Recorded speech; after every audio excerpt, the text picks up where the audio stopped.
All right, well, this is something I didn't expect. It is really muddy out here. It looks like the temperature's been a little bit warmer out in this part of the country.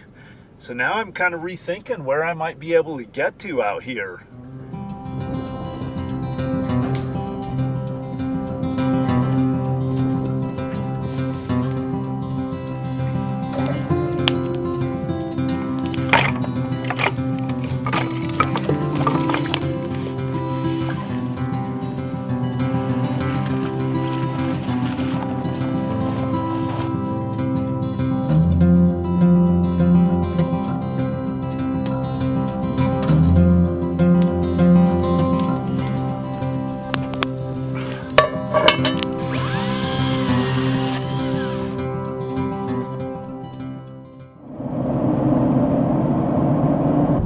How's it going, guys? Casey here with the Coyote Works channel. Headed out on another adventure. Just cruising out the Post Paulina Highway, or what we call the Post Paulina Highway, because it goes from Primeville out through the town of Post, which is pretty close to the geographic center of the state of Oregon, and then on out to Paulina ultimately. So the main objective with this trip is I'm trying to track down two pieces of history. The first of which is I'm going to be in an area where a section of the old Central Military Road went through.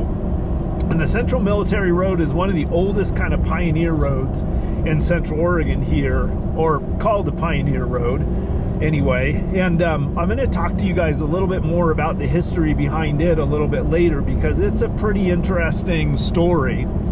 But the other thing is, for years and years, I've been hearing legends of an old smelter, and some people say it's a silver smelter, some people say it was the Spanish, some people say it was the miners that made the trip up here on the Wairika Trail. But regardless, the central theme of that legend is that somewhere out in the hills out here, there's an old stone smelter that was used to process the precious metal out of the ore, whatever kind of metal it was they were mining in the area. So I've been doing some hardcore Google Earth research, and I've got a couple of places that look like interesting ones, and I'm just going to start working my way through this chunk of country and see if we can find out if there's any truth to the legend of the old smelter out there.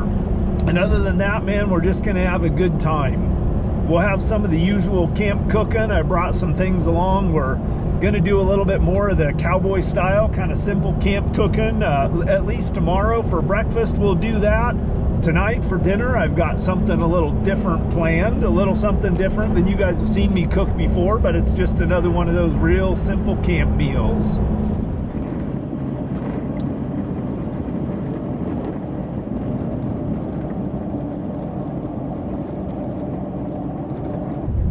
I got a nice cup of coffee going on here.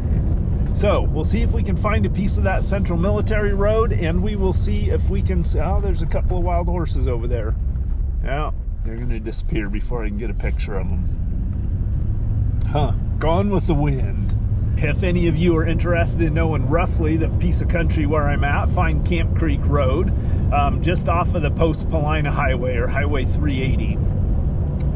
So something else that we're going to do on this trip is I'm going to try a little bit different camping configuration in this old truck. For those of you that don't know, this is my grandpa's truck, and my boys up at Lolo Overland just did a little bit of an overhaul on it.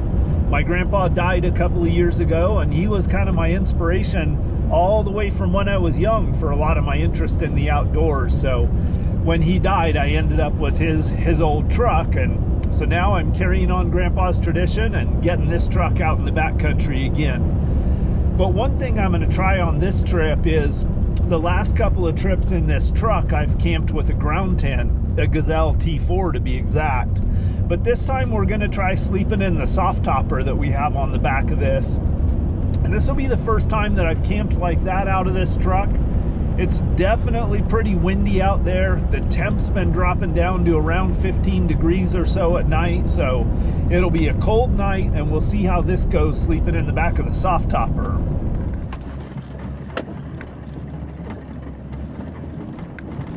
All right, this is just a sloppy, muddy mess in here, but I tell you what, man, these Patagonia MTs are gripping good. There's just enough rock in the soil, too, to keep me from completely bottoming out.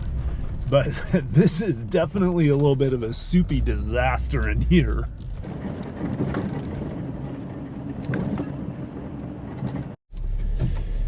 All right, I'm thinking this road's a no-go. It just keeps getting worse and worse, and it's starting to, it's sloppy enough that I don't want to drop down there and then not be able to get back out. So the bummer is, I think the only alternative, the only way for me to get back out of here is I'm gonna have to back down this thing. So we'll see how our reversing skills are.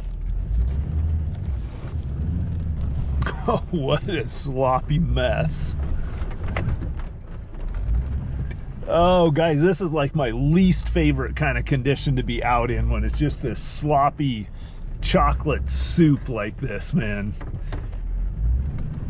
Just a disaster. I don't know, we're just gonna keep hunting around, but I gotta pay attention here and get myself off this road so I don't get stuck while I'm backing out of this thing. So what we're gonna have to do is find I'm trying to think of an area within arm's reach of us to maybe be a little lower elevation, a little sandier soil. Yeah, this looks like all of this country is just going to be like this, just saturated. It's had some snow and some water on top of it. Yeah, this is going to be a disaster to try to get around anywhere out here, and I don't have a winch on this rig. I actually don't even have recovery boards with me, so I don't want to take too many risks. So, all right, we'll see what we can. We'll see if we can find a little something different.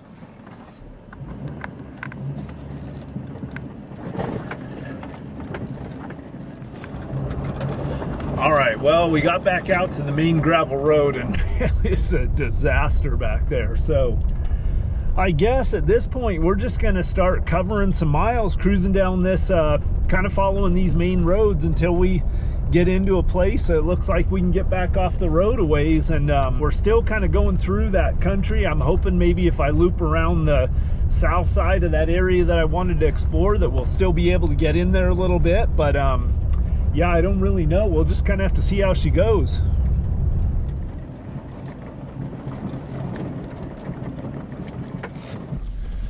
All right, guys, well, we came to another road that might get us back in kind of that general area, and it's a little bit rocky and it's not quite as muddy in here. So we're gonna see if maybe this will get us back into some of that country a little bit. Now I can feel it is soft, but this soil's just a little bit more sandy right here. Oh, I hope I didn't speak too soon.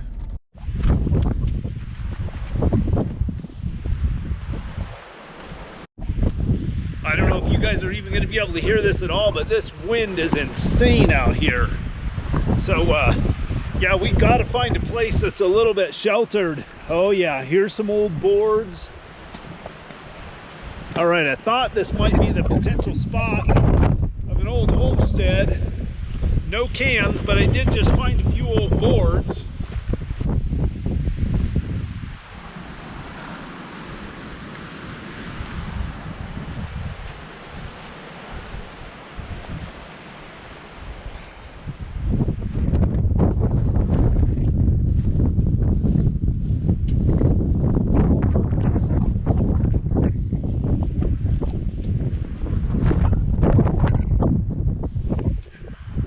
Wow, we are in some awesome country back here, but that wind is freaking howling out there. So yeah, no doubt. I don't know if any of the audio from anything I just filmed on that little walk, but I did find some sign over here of an old, some kind of a campsite or something. I found some old boards and some old cans over there. So I'm definitely in an area where there's some history, but well, we got to find ourselves a little canyon to get down and out of this wind for our camping spot tonight.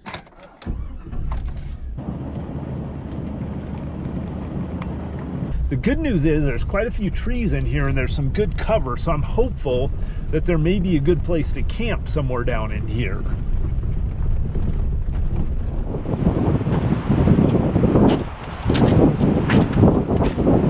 Well, to be honest with you, this isn't a great spot, but we are got about probably maybe 40 minutes before the sun goes down, and then we'll have another 40 minutes or so light after that. So you got to make do with what you have to work with sometimes. This wind is blowing like crazy, so it's going to be a little tough for the filming, but I'm halfway protected down in these trees. I've got a few rocks here, and there's going to be a little bit of firewood in here, so let's get started putting a camp together. First, I'm going to get a little fire pit going. Yeah, so somebody's camped here before. There's a stump right there, and there's a few rocks scattered around here, so that'll help make our job a little bit easier. So I'm going to start building a little bit of a reflective wall. Normally I wouldn't put a fire in between the trees like this, but it's wet enough and cold enough out here that I'm not going to have an issue with it, and we're not going to build a real big fire tonight.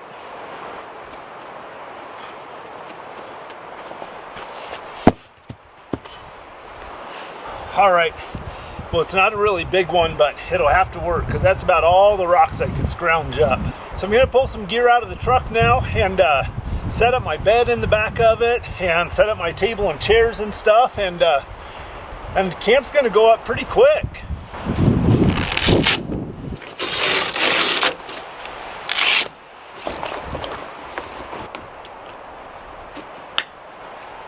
Well, I'm losing light fast, so I decided to gather up some wood before I set up my truck part of the camp and my table and everything here, because it's easier to gather wood when it's light, and I can set up the rest of that stuff in the dark if I run out of daylight.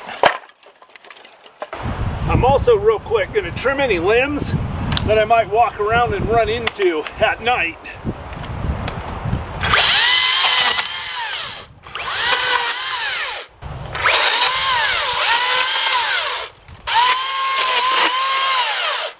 I just want to trim mostly anything that's at head level that I might run into while I'm moving my camera around at night and such. All right, pull a few things out of the truck so then we can set up our bed back there. So this is the kitchen box. This is the camp box.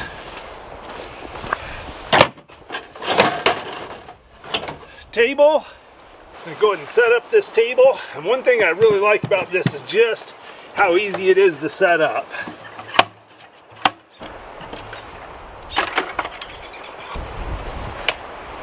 Camp chair.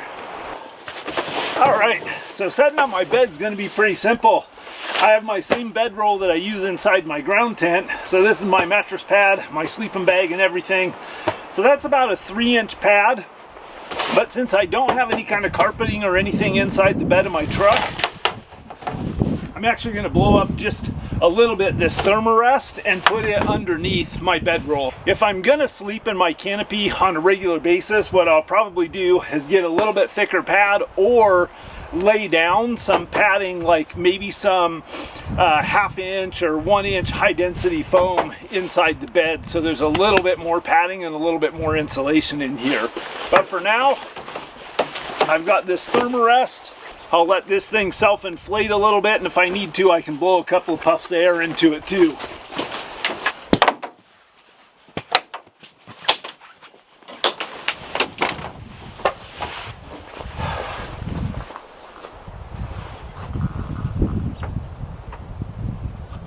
So that's pretty much it.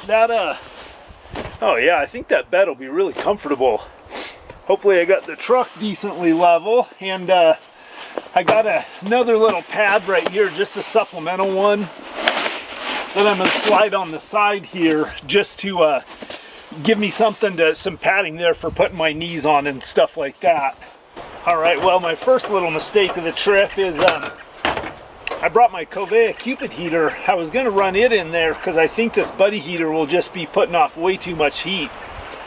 The problem is I didn't bring, the Covea heater takes a different kind of fuel canister, and I didn't bring any of them, so I'm going to have to use the buddy heater. So I just want to test it out and make sure it's going to work. Alright, so what we'll have to do is, it's going to be a little tricky to work out the space in there for this, because with this wide cot pad I don't have a lot of extra room. So I'm going to mess around with that real quick and make sure I can get it arranged so that I can utilize it in there. It is going to be a little bit of a tight space in there. I think it's about the same as my rooftop tent actually, which is pretty interesting. except the ceiling, there's not quite as much ceiling height in there. But man, I think this bed's gonna be really comfortable, and I got enough space in there to run the buddy heater, so I'll be able to flip it on, heat it up in there, get myself comfortable, and then flip it back off. So pretty excited about that. Yeah, I think it's actually gonna be pretty comfortable. All right, I think we'll get a ready light set up, and then we will build a fire. I don't like to build the fire too early because while I'm setting up camp and everything, I'm not going to be utilizing the fire for anything, and I'm just kind of needlessly burning through wood. So now that I've got camp all set up, I'll get a fire going. Sometimes I'll get it going a little bit early, just if I'm trying to put together a bed of coals to cook on. This ready light is one of my all-time favorite pieces of gear. Just so handy to have a nice infinitely charging camp light. It's really, really sturdy. All right, so I'm going to set up this covea, and this is basically, this runs off of either these butane canisters, these propane canisters, or the other kind of skinny spray paint can size butane canisters. So tonight I'm going to run it off of these propane canisters because we're at a decently high elevation, and these butane canisters aren't going to produce as much heat for me. All right, so this thing has this stand so that it's tall enough so that those propane canisters fit underneath it. It's got a button right here to push to open it, and it comes with a nice windscreen. And there it is. All right, let's get a little fire going here. We're gonna cheat. I'm gonna use a little bit of this wet fire tinder and a lighter.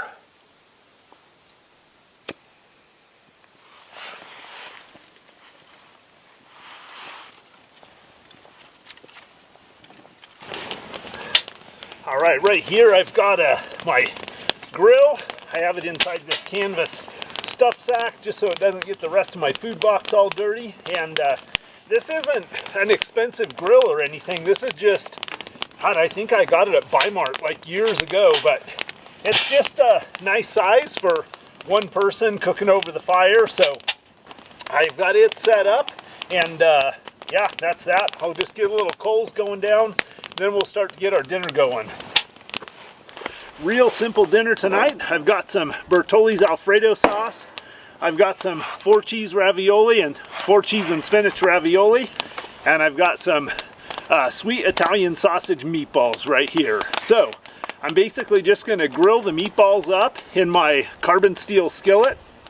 And then I'm going to boil these. I'll put these in a little bit of boiling water and boil them. And this I'm actually just going to set in a pot of boiling water. So I'll show you guys a little bit more detail on that real quick. So right here on the fire I've got my percolator with water in it, and so I'll set this right inside there like that, and that'll just heat up that Alfredo sauce. And then in here I've got some water boiling, and I'll add the ravioli to that and let it boil up nice. Then I've got, like I said, I've got a carbon steel skillet, and what I might do is actually heat up the ravioli on the stove.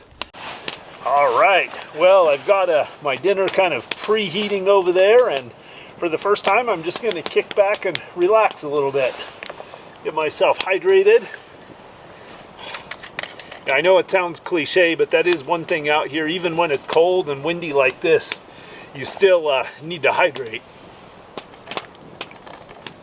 I don't think it's as cold as the last trip, but the temperature's dropping fast, so I suspect that before the night's over, it's going to get pretty cold. All right, we got a pot of water boiling here. Got the Alfredo sauces going good, so I'm going to dump these ravioli in. I've got the meatballs down there on the carbon steel skillet, which I'm going to tell you guys a little bit more about tomorrow. A lot of people cook on cast iron, but carbon steel has a really good place out here too. I'm going to put just a dash of olive oil in the water. And that will hopefully just keep these ravioli from sticking.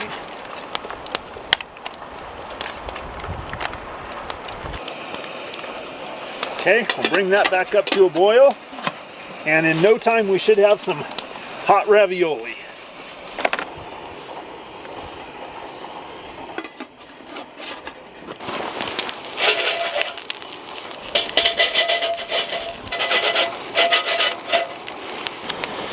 So this is a pretty deluxe cook setup I have here. So I've got the 2-burner Covea stove, and I got this at Lolo Overland, of course, where I get almost all of my camping gear these days. But I would just wanted to say I've been really impressed with the quality of this Covea camp gear. And it was never really on my radar until I saw it at Lolo. Oh, well, actually that's not true. I bought my first Covea camp stove, was just a really cheap single burner one I probably got 4 or 5 years ago or something. But this new gear that they're putting out is really good quality, and like this stove I really like. You can simmer down nice and low with it, but also bring the temperature up very hot. It's got the windscreen, the multi-fuel capacity, so yeah, this Covea 2-burner multi-fuel stove I'm really liking. All right, I think everything is done. So we're gonna start out with some ravioli on the plate. Ah, nice hot ravioli. Ah, look at those meatballs, guys.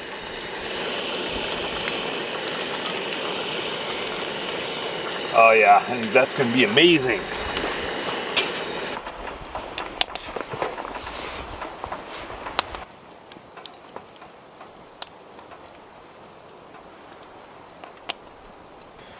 All right, guys, this is the time of day that I always live for. Actually, there's a lot of times a day that I live for, but oh, this is nice and hot.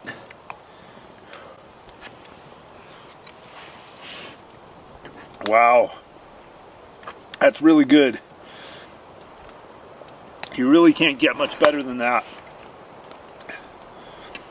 Very simple, just that ravioli. Buy in the deli section of the store, the meatballs, and the Alfredo sauce, and nice, hot, delicious dinner.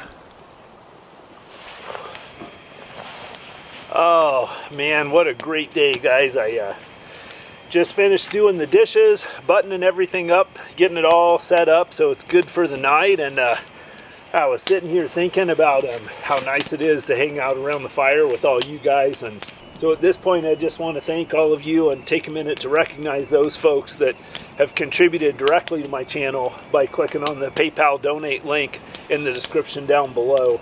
That's my gas and tires fund, and it also helps me pay for the cameras and recording equipment, microphones, and everything that it takes to keep the Coyote Works channel going. So you guys are really the saving grace. Like this channel is really funded by you. There's definitely a little bit of YouTube ad revenue and a little bit of gear sponsorships. You guys know about that, but really those direct contributions are what makes it all happen. So appreciate that 100%. For any of you that are interested in contributing monetarily directly to my channel, there is a PayPal donate link in the description of this video below. So with that said, man, I can't tell you guys how much I appreciate those contributions and what a saving grace they are. So to all those that have contributed to the Gas and Tires Fund, cheers, top of the evening to you. So I'm just going to finish my blackberry hint and then crawl inside the back of the pickup truck. This will be my first night sleeping inside the back of the pickup truck under that Softopper. It's going to be a little bit different in there. Definitely not going to have the room like I do in the ground tent. I think it's even a little less headroom than my rooftop tent on my Jeep, but we'll see how she goes. I'm sure I'll get a decent night's sleep. Boy, I tell you what, that wind's starting to pick up and that temperature's dropping fast. So yeah, I think I'm probably going to brush my teeth and jump inside that Softopper where I'm out of the wind a little bit. If you don't think it's cold out here, this, about an hour ago, was sopping mud, and now it's frozen solid. So yeah, it's definitely down below freezing here. The nice thing is, I don't have to worry about tracking mud inside my tent now.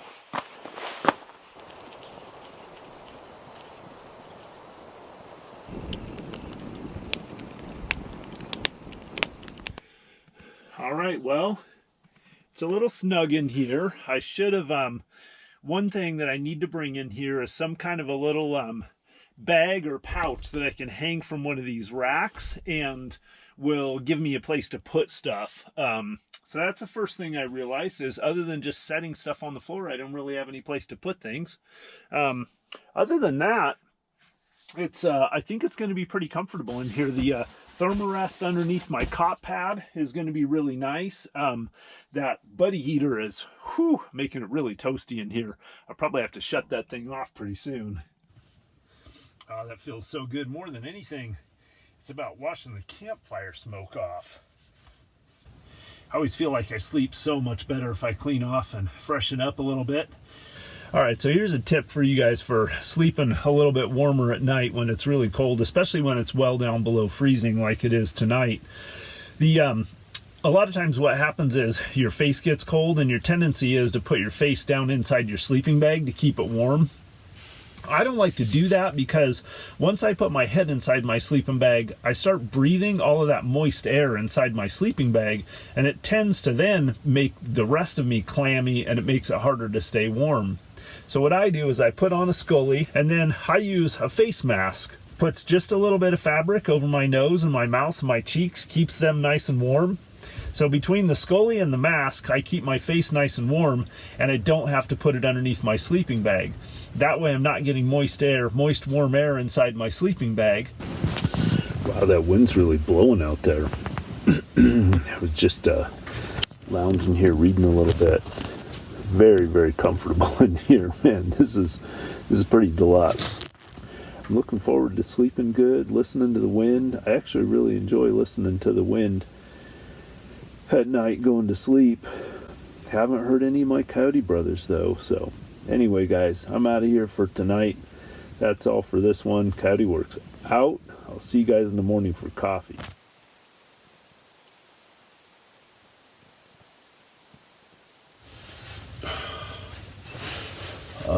Good morning, guys. Well, I slept pretty comfortably in here last night. I tell you one thing that isn't quite as nice as the rooftop tent is I really love waking up in the morning in the rooftop tent and having that view, which I don't really have in here.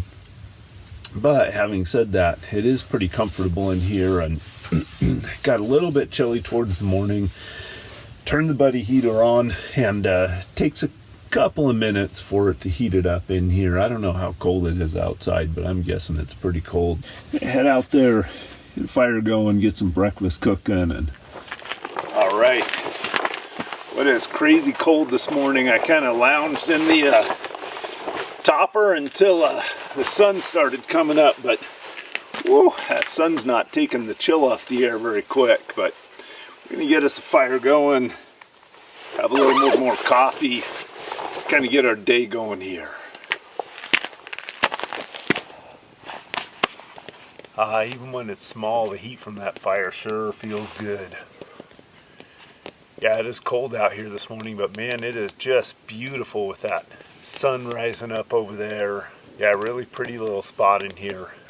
Just tucked down in this little draw. Right now it's nice and calm, there's no wind, and it's just perfect.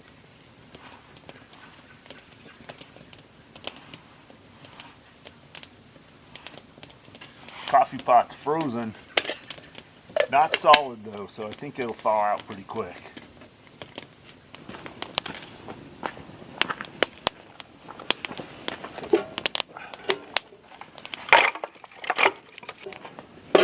Alright, that should be a good little supply of firewood to get me through the morning. Alright, that's much nicer. I got a good solid fire going here.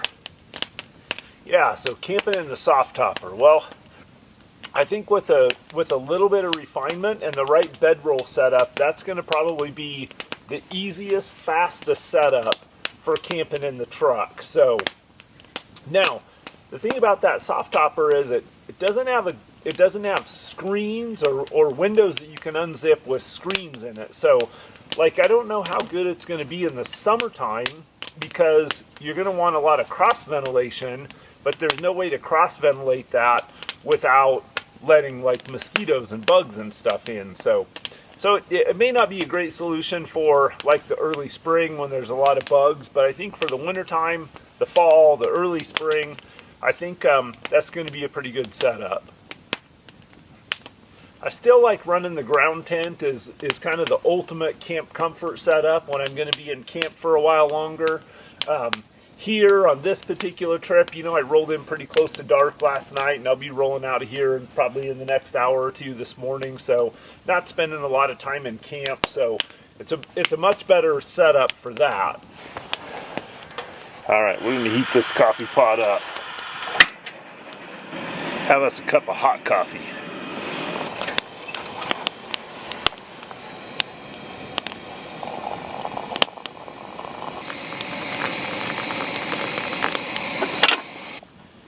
Oh yeah, first hot cup of coffee. Top of the morning to you guys. Oh, that's perfect. Perfect. I've almost got a decent bed of coals down here, so probably about 15-20 more minutes and I'll have enough coals that we'll get breakfast started. So as I continue to refine the truck, I continue to think about pieces of gear that I may not have talked about in a while. So one of the pieces of gear that's critical for every outdoor rig, and definitely, I mean, this is one of the pieces of gear that I just think stays in a rig, any kind of a rig that you're going to drive on road trips or drive through the backcountry in, you should have a basic Pioneer kit in. And what I mean by that is, for me, the basic Pioneer kit is a decent axe, a saw, and a shovel.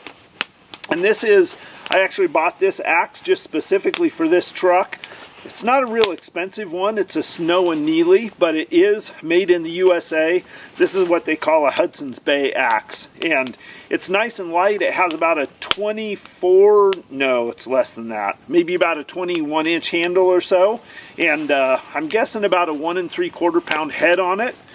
But I always put a nice edge on it. I like an edge on an axe that I can pretty much just whittle with. So good piece of kit, and so far this seems to be a good one. This is the first one of this brand that I've ever had, but it's a Snow and Neely, and I really like the weight of it. Alright, so I told you guys we're going to show you an alternative to a cast iron skillet, which I used last night, but it was dark, so I don't think I really showed you. So this is a carbon steel skillet. And the thing about these carbon steel skillets is they're about half the weight of cast iron. They cook similarly. They do have enough weight to them that they retain heat fairly well. But here's the thing, back in the day when people were traveling on horseback and in wagons, a lot of times these lighter steel skillets were more typically what they used, especially the cowboys out riding out here on the range, where they would have their frying pan or their pan, not necessarily a frying pan, where they would have their pan and a few things inside their saddlebags and then a bedroll on the back. So much lighter than cast iron, cooks similarly, durable, strong, takes a beating, and so maybe something you guys might want to consider is trying some carbon steel or steel skillet cooking. Alright, so we're just going to do a real simple breakfast. I've already had oatmeal bar and a protein drink and stuff early this morning, but now we're just going to make something a little bit more substantial. So in the carbon steel skillet, we're going to throw some sausage patties, and then we're going to do some biscuits down on the Dutch oven. I just buy the biscuits in the can, is the easiest thing to do. Now I've got some Johnsonville sausage patties, Vermont maple syrup. So it's gonna be a good little breakfast, not complicated or anything like that, but it'll just stick to our ribs and give us some energy for the next part of the day.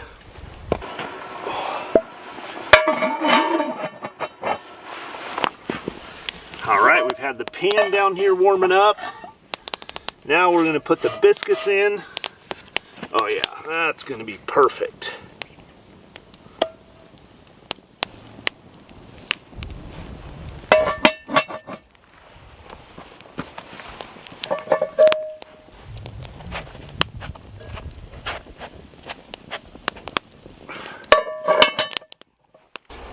All right, got the pan nice and hot, and go in with the sausage patties.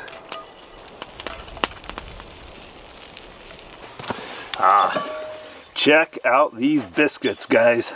I couldn't resist. I had one already, but to save these four, my sausage is almost done.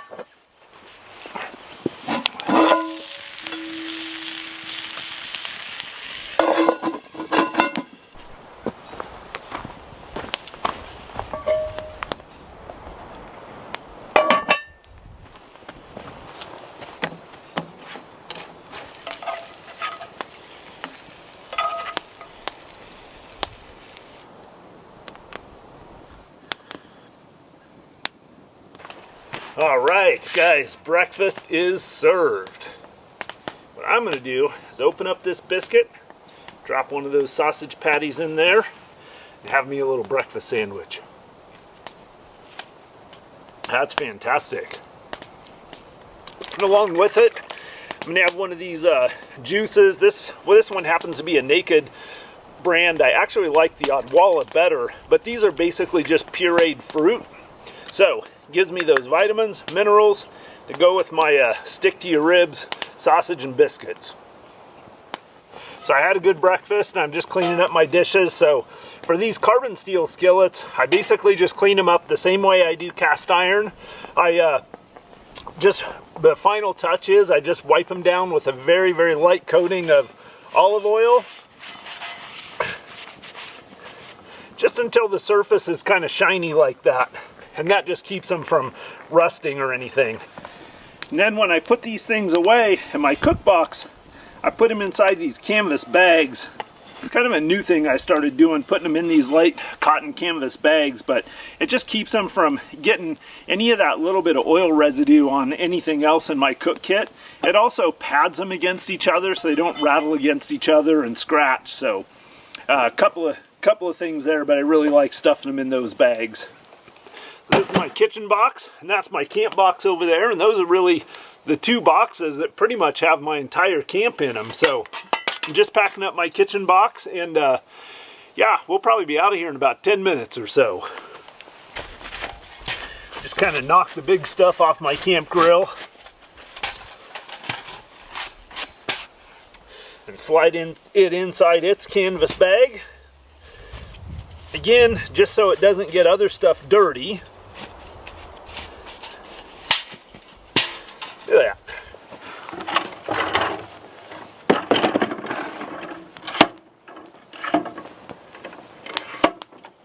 Really liking this table.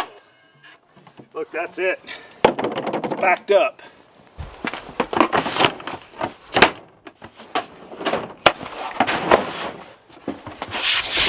Basically, all my gear only uses up about a third of the bed back here, so I got a ton of room for a lot more stuff.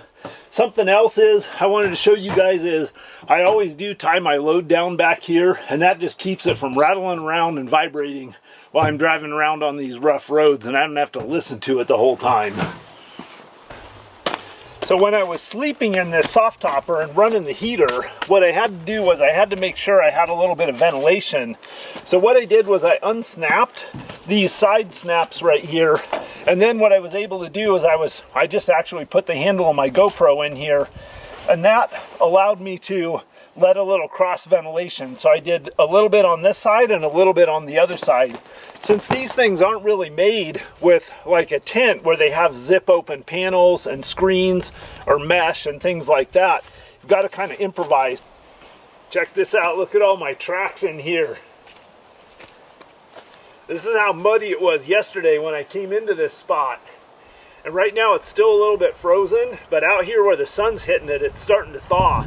So we're going to get out of here because in a little bit, this is just going to be a disaster in here. So we're going to see if we can cover some miles and get back into some areas that we want to explore a little bit.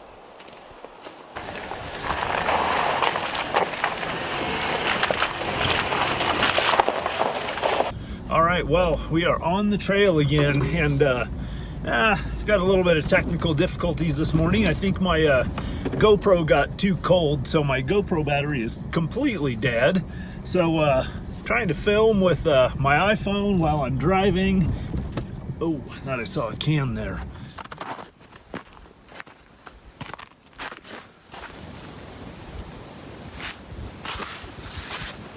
I stopped. I'm taking a little walk here because this canyon looked like potentially one of the few passable places to get from that upper plateau up kind of there where I'm camped down to the next level below. So I thought this might have been a natural place for an old wagon road to go through. So far I haven't seen any sign of it, not even an old stump or anything. So this may be a no-go, but I'm going to walk down just a little further where it narrows up, and we'll see if we find any sign of anything.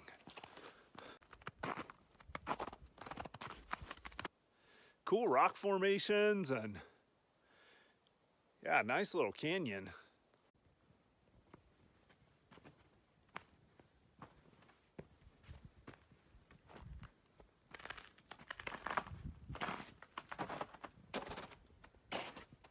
Pretty cool ledge back up there behind me. There's this hole back up here behind me in the rocks that looks like it might have had a campfire in it a time or two.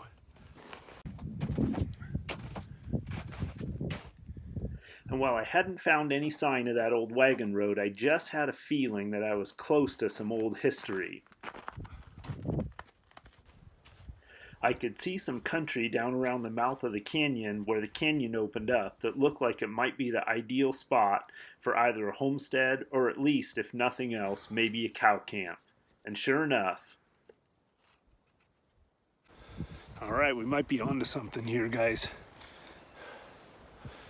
Old kerosene can. And just about 10 yards away from here, I found an old style tin can too. And this is a depression that I'm in right here. So this was dug out underneath some kind of a structure. So it was either a little bit of a dugout structure. Sometimes what they did was they dug down a little ways and then built walls up from there. And that saved them from building too tall of walls. It's a little bit tough to see from here, but that's a pretty decent sized depression in the ground. That's definitely not natural. That, and combined with a couple of tin cans I found around here, and then these trees in this little grove have all been trimmed up by an axe, but long time ago. You can tell that limb was cut off a long time ago because these junipers grow slow, and it's grown out past where that was cut off. And I can see inside there that was cut off with an axe.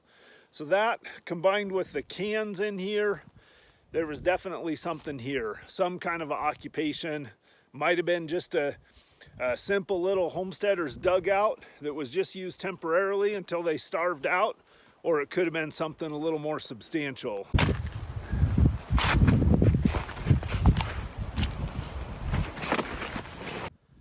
All right, I have no idea what this is, but I got to step out of the wind here so you guys can hear me. Pretty deep hole there. I don't know if it's an old well. That fencing around it is old, but not like 120-year-old homestead era. It's, I don't know, maybe 60 years old or something like that. So I'm thinking maybe it was an old hand-dug well, and then they just put that fence around it sometime in later years to keep cows and stuff from falling in it or something.